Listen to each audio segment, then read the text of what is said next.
Okay, so there's a bunch of new species from the Eberron book and also a sneaky species they kind of soft launched, and some of these are ridiculous. Let's talk Changeling. Now, Changelings used to be the strongest species in D&D 5e. That's because once upon a time, you got a +3 to your charisma just by being one, letting you start with an 18 in your primary stat as a warlock or a sorcerer or a paladin. Years later, the custom lineage species could kind of let you do this if you picked up a half feat at level 1, but Changelings were the only guys who could do it without sort of bending the rules. But in 2024, you don't get any stat increases from your species. So what do you get? Well, your creature type is Fey, which is actually a minor boost because it makes you immune to spells like Charm Person and Dominate Person, which only work on humanoids. You also get a couple of skill proficiencies from a nice list. Deception and Persuasion are always powerful in 5e, but your main feature is Shapeshifter. As an action, you can change your voice and your appearance, including your skin coloration, your hair length, and even your sex. You can even shift size between medium and small. The only limitations are that you can't adopt the form of someone you have never seen.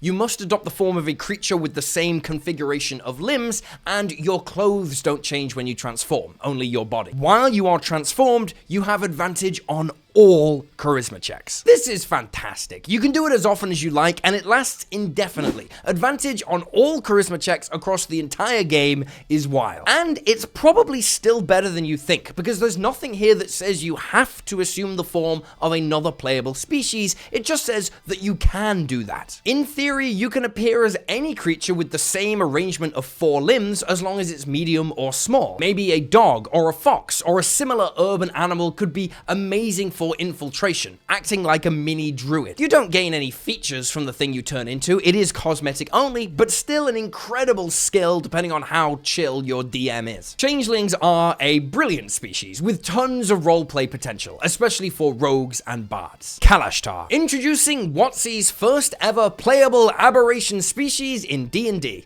Once again, not being a humanoid carries benefits against certain spells. You also have Dual Mind for advantage on Wisdom and Charisma saves. That's a strict upgrade over the old version, and you have Psychic Damage Resistance as well. If you're rolling with 2014 D&D classes, that means a Kalashtar Totem Barbarian resists every damage type in the game. You also get Telepathy with a range of 10 feet times your character level, and you can grant the creature you talk to telepathically the ability to telepathically talk back to you. This is nice. You can act as a psychic relay between the entire party, letting you get stuff done silently. Finally, you can't be the target of the dream spell, don't worry about it, it's a flavor thing, and when you finish a long rest, you can choose a skill and gain proficiency with it until you use this feature again. This is a fine feature, but damn, we have seen it a lot now. It's kind of getting boring. Still, this is a very solid species, pretty much a direct upgrade over the old version because you now have proficiency in both Wisdom and Charisma saves. Even in 2024, a raging level 2 Barbarian Kalashtar has advantage or proficiency in every saving throw in the game except for intelligence saves. I don't know, I just really like Barbarian Kalastars.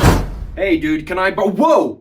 What is going on? Oh, hey dude! What's up? What is that? Are you high? What's with all the smoke? No, dude, this isn't smoke. This is mist. I'm getting real misty up in here. I'm getting ready to play my favorite TTRPG. Wait, you're playing Legend in the Mist? I love that game. Hell yeah, bro. I'm choking to death. Small price to pay. You know you don't literally have to surround yourself with mist to play, right? What? Legend in the Mist is an epic, story-driven, rustic fantasy RPG. Play as unlikely heroes or strange creatures, and embark on a journey into a greater magical world inspired by folk tales and legends. It's got gorgeous art and a beautiful setting, and you can download the core book PDF to start playing right now. There's even a special Cyber Monday discount if you grab a copy today. Legend in the Mist is the top-rated RPG of 2025 on DriveThruRPG, outpacing games like Daggerheart and Cosmere, with ability sets that change based on your role-playing choices, leading to awesome character arcs with deep transformations all baked into the system. Grab your copy today using the link below, and remember, there's a Cyber Monday discount on right now. Claim the rustic fantasy adventure with Legend in the Mist. Link in description. Khoravar. So these guys are technically new, but really they're just half-elves ported over from the old 5e. In 2024 D&D, the mixed-race children have gathered together and self-segregated. This is an upgrade, somehow. But whatever, just ignore the law. Everyone does anyway. You're humanoid, medium or small, dark vision, and you have Fey ancestry giving you advantage on saves to avoid or end the charmed condition. Fey gift gives you the Friends cantrip, which is pretty mid, honestly, but anytime you finish a long rest, you can swap that cantrip out for any cantrip of your choice from the Wizard, Cleric, or Druid spell list. That's awesome. There are options here you could literally build an entire character around, like the 2024 True Strike, or Shillelagh, or Booming Blade. Or just grab something solid, like Firebolt, Thorn Whip, or Guidance. Then you get Lethargy resistance. Once a day, when you fail a saving throw against being made unconscious, you can choose to succeed instead. This is basically a legendary resistance exclusively against the sleep spell.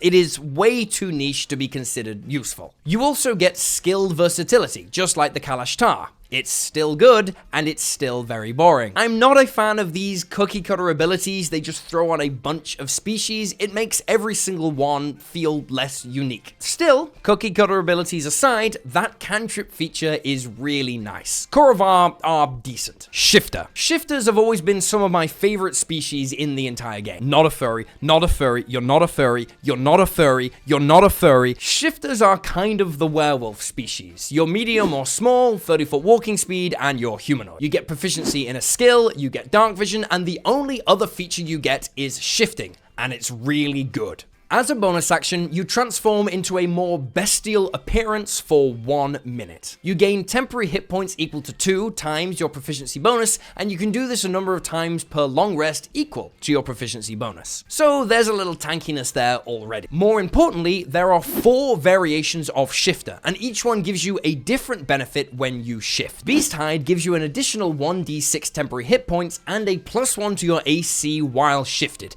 This is great for tanky, high AC builds, your fighters, your artificers, your paladins, etc. Longtooth gives you a bonus action bite attack, both on the turn you transform and on subsequent turns. It counts as an unarmed strike, and it deals 1d6 piercing damage plus your strength modifier. This is really good for melee focused builds who appreciate the extra attack every turn. Barbarians can add their rage damage bonus to this, and it's also weirdly good on moon druids, giving you an extra bite attack in your powerful bear form, or whatever. Swift Stride increases your movement speed by 10 feet, and you can use a reaction to move up to 10 feet when a creature ends its turn within 5 feet of you, without provoking opportunity attacks. This one has always been the weakest, and it still is, sadly. I guess maybe it could be okay on ranged builds who really don't want creatures standing next to them, but yeah. Wild Hunt gives you advantage on wisdom checks, and no creature can have advantage on attack rolls against you while within 30 feet of you unless you are incapacitated. This is amazing for barbarians, who can now reckless attack for advantage on their attacks without giving enemies advantage back onto them. Shifters are great. However, this is a brilliant example of a species that really shouldn't have been reprinted because it's literally the same as the 2014 version. If they are going to reprint a previous version of a species into the new version, I would hope that it would get some kind of upgrade. Otherwise, what's the point? The old one is still there. This could have been a totally new species, or it could have been a chance to really reimagine what a shifter was, or they could have added in a bunch more subtypes. Who says there only has to be 4 types of shifter? At the very least, this was a catastrophic missed opportunity to upgrade the Swift Stride shifter because it really needs it. Even something really simple, like a bonus action dash each turn, would have gone a long way. Shifters are still a great species though, yes, we know. Warforged. The iconic Warforged are back, and they still get a flat +1 to their AC, and we still love that. You're also a construct, medium or small in size, and you've got a 30-foot walking speed. You get advantage on saves to avoid or end the poison condition, and you resist poison damage, which is nice. You also don't need to sleep, and magic can't put you to sleep, and you can finish a long rest in just 6 hours of remaining motionless. This lets you keep watch at night while everyone sleeps. It's a cute feature. Finally, you don't get exhausted exhaustion levels from dehydration, malnutrition, or suffocation, which is a fancy way of saying you don't need to drink, eat, or breathe. Also, you get a free skill and tool proficiency, nice for crafting if you're using those rules. Mostly this is the same as the OG Warforged. You are no longer immune to disease, and you can now be small, but that's it. Still, I guess this is more forgivable than the shifter because there wasn't really anything to fix with the Warforged. It was very popular as it is. Still, I would much rather have seen something new or innovative or a crazy spin on the Warforged we know. I'm really not a fan of them essentially charging for the same species again. With that in mind, I would not recommend buying the new Eberron book for these species if you've got access to the old Eberron book, seeing as all the changes are pretty incidental. But if you take them on their own merits, this is a pretty powerful selection of species. Nothing here sucks.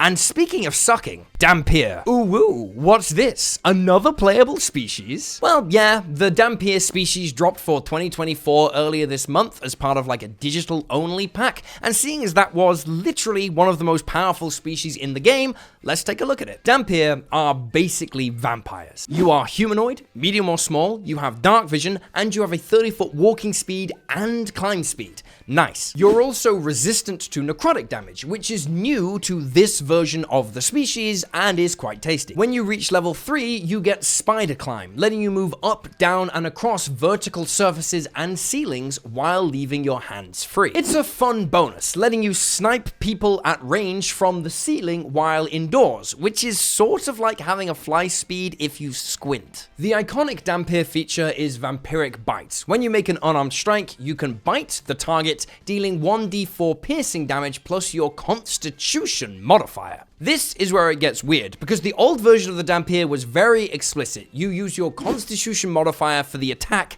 and the damage roll here, which was really fun. It was one of the few ways you could attack with your Con modifier. But the new version says you make an unarmed strike, and then you can choose to deal the 1d4 plus your Con modifier damage. So to me, that implies that you are attacking with strength still, and presumably that's intended because they took out the old wording that made it very clear you're attacking with Constitution. Now, maybe that makes more sense, but good lord, is it more boring. This is so much less fun. Before, you could maybe do some crazy stuff with like a max Con dump strength fighter build or something. It was fun. But anyway, when you hit a creature who isn't undead or a construct with that bite, you can empower it in one of two ways. Either you gain hit points equal to the piercing damage dealt, or you gain a bonus to the next attack roll or ability check you make equal to the piercing damage dealt. You can empower yourself in this way a number of times equal to your proficiency bonus per long rest, so you only get a few uses. It's okay, but even these are a definite downgrade on the 2014 versions. For a start, that one let you regain hit points equal to the total damage dealt by the bite, not only the piercing damage. This meant that chill DMs might let you do the iconic Smite the Bite combo and add the smite damage from a paladin onto your healing gain. It was very cool, it was a bit silly, we had a good time. But worst of all though, you used to have advantage on all attack rolls made with your bites when you're at half hit points or less. And now, you don't. That is a real shame. Although Dhampir used to be really, really good, I wouldn't say they were like broken. However, they were definitely S tier, and maybe a power reduction was justified here. But I just feel it's my truth that they went about it in the most boring way possible. They took away the really unique and cool things, and they gave us like a damage resistance. Okay, fine. Personally, I would always let my players use the 2014 version over this version, just because it's more fun. Still, don't want to sound too negative, that Changeling, that is a cool species. And if you're still hungry for more new species, you've got to check out the D&D expansions I create and release every single month on Patreon. If you join today, you will get 4 new playable species immediately, alongside a bunch of magic items, spells, feats, rules expansions, and ready-to-play adventures,